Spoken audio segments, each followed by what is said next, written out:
ધર્મપ્રિયમ ધર્મભુવમ ધર્મસ્થમ ધર્મપોષકમ ધર્મારિદ્વાન તત્રણીમ શ્રીકૃષ્ણમ પ્રણમામ્યહમ.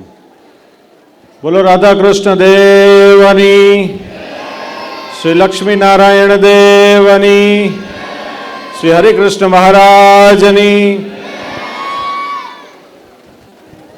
સર્વાવતારી ઈષ્ટદેવ ભગવાન શ્રી સ્વામિનારાયણ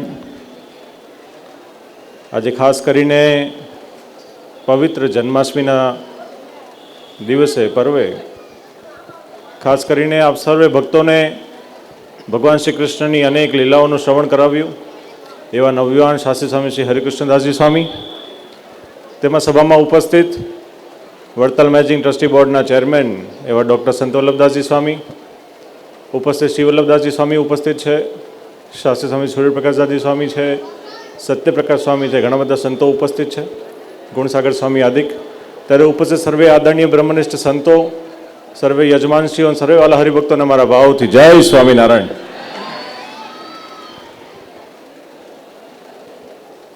આમ તો ભગવાન શ્રી કૃષ્ણનો જન્મ એ આપણને એની કથાનું જ્ઞાન તો છે જ, સાંભળી પણ હશે.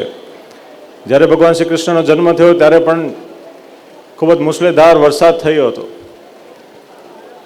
અને જ્યારથી અમે જાણીએ છીએ પ્રતિવર્ષ જન્માષ્ટમી આવે ત્યારે વરસાદ ના પડે એવું બને જ નહીં.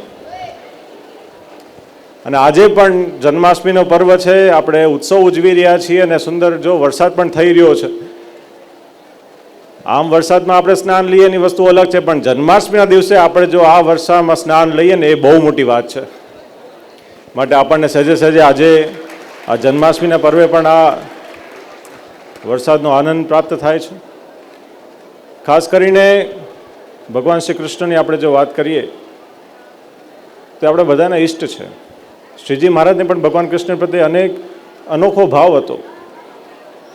આપણા સંપ્રદાયમાં 6 મંદિર નિર્માણ કાર્ય કર્યા ભગવાન સ્વામિનારાયણે, પણ મોટાભાગેના મંદિરોમાં શ્રીજી મહારાજે આપણને ભગવાન શ્રી કૃષ્ણના સ્વરૂપોની સ્થાપના કરીને આપી છે, પધરાવીને આપણને આપ્યા છે.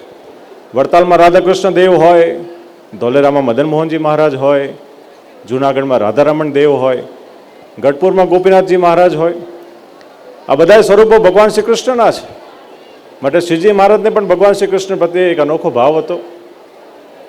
વેદવ્યાસજીએ જ્યારે 4 વેદોની રચના કરી, 17 પુરાણોના રચના કર્યા, તેમ છતાં એમને હૃદયમાં શાંતિ થઈ નહીં, સ્થિરતા આવી નહીં. એમને એવું લાગતું હતું કે કંઈ ખટે છે.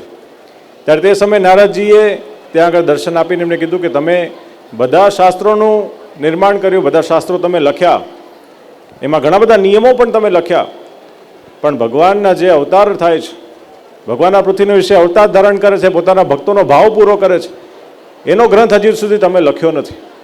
ત્યારબાદ વેદવ્યાસજીએ શ્રીમદ ભાગવત ગ્રંથની રચના કરી, જેનું જ્ઞાન આપણે બધાને હશે. શ્રીજી મહારાજને પણ શ્રીમદ ભાગવત ગ્રંથ બહુ પ્રિય હતો.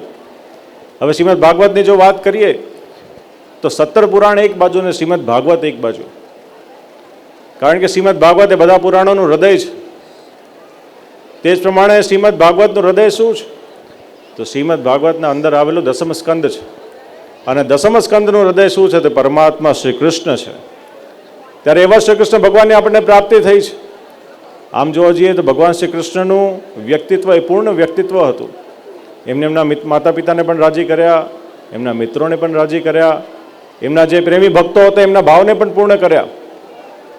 ગોપીઓની માટે તે સર્વોચ્ચ પ્રિયતમ હતા, પાંડવોની માટે તે માર્ગદર્શક હતા, અરે ત્યાં સુધી અર્જુનની માટે તેઓ સારથી પણ બન્યા. તેમજ યદુવંશી અને ત્યાંના લોકોની માટે તેઓ રક્ષક હતા. અને જે દાનવો હોય, જે અધર્મનું પોષણ કરતા હોય એવા લોકોની માટે તે રાક્ષસ સેવા હતા, એમનો વિનાશક હતા. ત્યારે કહેવાનો તાત્પર્ય ભગવાન ભાવના ભૂખ્યા હોય છે. આપણને જ્યારે સહેજે સહેજે શ્રીજી મહારાજે આ ધામની રચના કરીને આપી, એમાં ભગવાન રાધાકૃષ્ણ દેવની સ્થાપના કરીને આપી છે. માટે આપણે બધા બહુ ભાગ્યશાળી છીએ. ભગવાન શ્રી કૃષ્ણ અત્યારે બધી જગ્યાએ છે, બધી જગ્યાએ પ્રગટ રૂપે બિરાજમાન છે, બધા ભક્તોનો ભાવ પૂર્ણ કરે છે. તે જ પ્રમાણે વડતાલમાં પણ રાધાકૃષ્ણ સ્વરૂપે ભગવાન શ્રી કૃષ્ણ વડતાલમાં પણ બિરાજમાન છે. માટે વાલા ભક્તો, આજે જન્માષ્ટમીનો પર્વ છે. પરમ પૂજ્ય આચાર્ય મહારાજશ્રી અત્યારે આફ્રિકાના સત્સંગ પ્રવાસની માટે ગયા છે. જે હમણાં સંત સ્વામીએ આપણને વાત કરી કે એલ્ડોરેટ અને ઝિંઝામાં આપણી સુંદર જમીનનું સંપાદન થયું, ત્યાં ભૂમિપૂજન મહારાષ્ટ્રીના દ્વારા થયું. ત્યારે આજે એમના આશીર્વાદ લઈને અમે અહીં આવ્યા છીએ. બસ આજના દિવસે અમે નિજ મંદિરમાં વિરાજમાન શ્રી રાધાકૃષ્ણ દેવ, શ્રી લક્ષ્મીનારાયણ દેવના ચરણોમાં પ્રાર્થના કરીએ કે આપણને કાયમ આવા સત્સંગની તક હંમેશા પ્રાપ્ત થતી રહે, આપણે કાયમ સત્સંગની સાથે જોડાયેલા રહીએ. આપણે આપણા જીવનમાં જે કાંઈ પણ રીતના રહેતા હોઈએ આપણે તેમ સાથે સાથે સત્સંગમાં પણ એવી જ રીતના રહીએ એવી આજે ભગવાનના ચરણોમાં પ્રાર્થના કરીએ. જે ભક્તોએ આ ઉત્સવમાં સેવા આપી હોય, તન મન ધનથી સેવા આપી, તમામની ઉપર ભગવાનની વિશેષ કૃપા વરસતી રહે તે જ પ્રાર્થના સાથે અમારા ભાવથી જય સ્વામિનારાયણ.